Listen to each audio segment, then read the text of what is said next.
chord comes up. You tell me when you hear it. Does that sound like a dominant seventh? No. Shake your head the other way.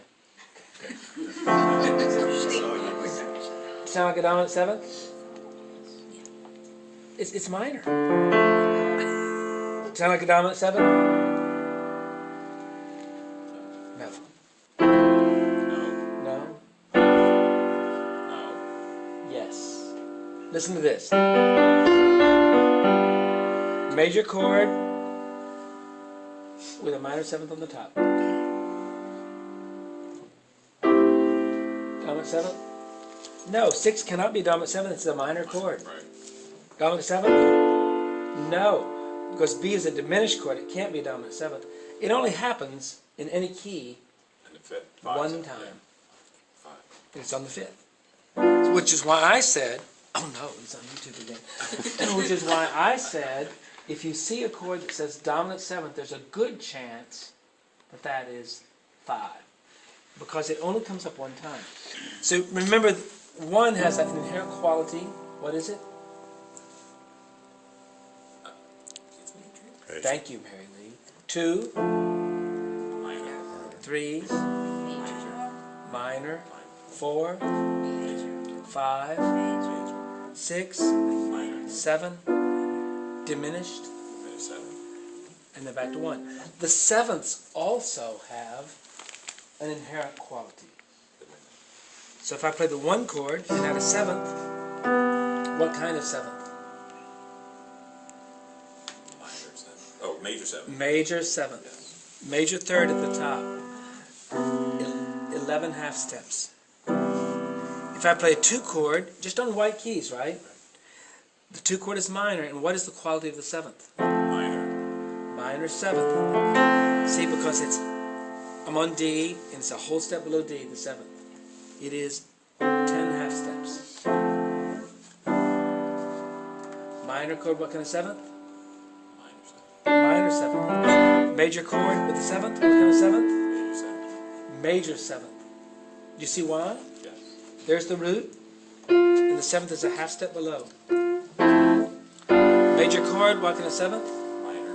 Minor 7th, so we call this a dominant 7 chord. How many times does it happen? Once. 1. Minor chord, what kind of 7th? Minor 7. Minor 7th, right? See, because there's the root of this chord, and it's a whole step down. Diminished chord, Major 7. right? And so, remember we learned that you call that That would be half diminished, diminished. because it is a minor 3rd, major 3rd. So So it's a half diminished. If I wanted to make it fully diminished, I would make it minor 3rd, minor 3rd, minor 3rd. So you see how each of these chords, even their 7th, has an inherent quality. Which is why we're always seeing these major 7 chords. 1 and 4 are the 2 major 7th chords. So when you're analyzing here, if you see a major 7th chord, your options are, that's either what or what? 1 or 4. 1 or 4. Right. What about 5? 5 is a dominant 7th chord. Right, so look at 4. It is a major chord with a major 7th on the top.